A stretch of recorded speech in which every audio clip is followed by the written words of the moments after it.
In the tradition of meditation that I come to you and that I'll share with you, called Christian meditation, we go back to the early Christian monks, the desert fathers and mothers of Egypt and Syria in the early 4th, 5th centuries. And this was a great movement in the church after Constantine, after the church had become an official recognized and the official recognized religion of the empire. The monastic movement began as a way of living the gospel more deeply and purely and absolutely. And this monastic movement, remember, was a lay movement. St. Benedict was not a priest. The early monastic communities were lay communities. The clericalization of monasticism began quite a lot later. So this monastic movement represents exactly, I think, what we are experiencing today in the world and in the church and in all churches, which is a hunger for deeper experience and a deeper personal experience of what our faith really means. Until about the 12th century, the contemplative aspect of Christian life was in harmony with theology, because theology was written in monasteries. Theology was seen to be connected to the experience of contemplation. And increasingly, a split took place between theology and contemplation and prayer. Theology became an academic subject, academic science, and contemplation became increasingly marginalized in the monasteries or in specialized forms of life. And as time went on and the Reformation took place, contemplation even became regarded as something suspicious.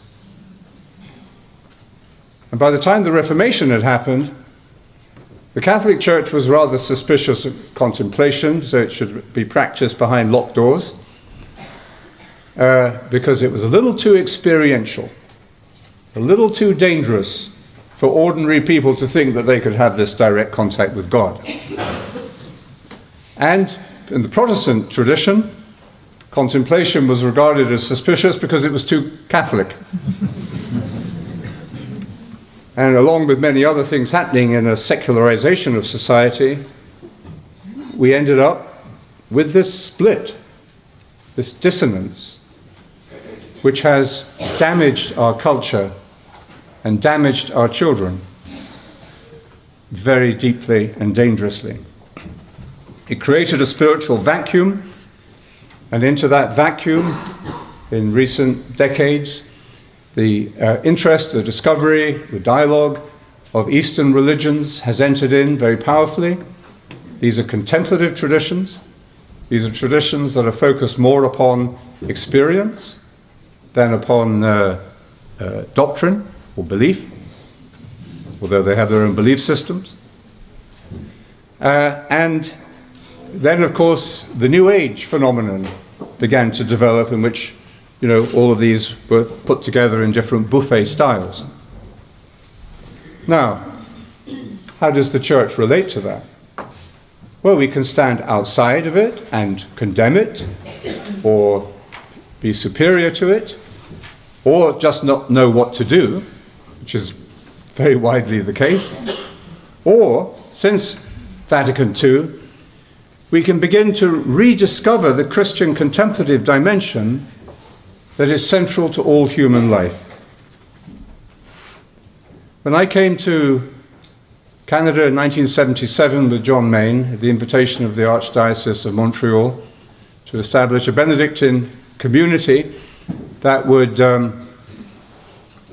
practice meditation, we integrated it into the life of the monastery, the office and the Mass. We invited people to come to join us. We had meditation groups. Things began to spread.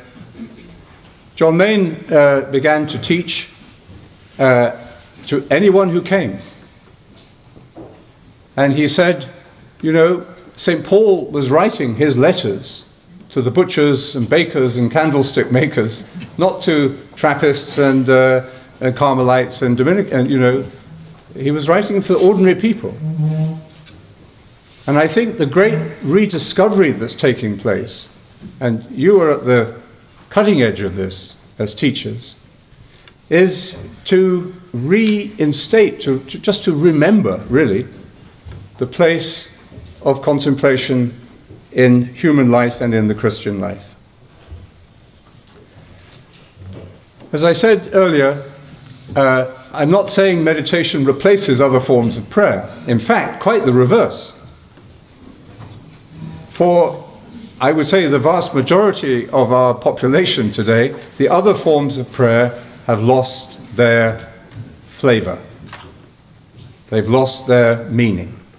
People don't know what on earth all this stuff means.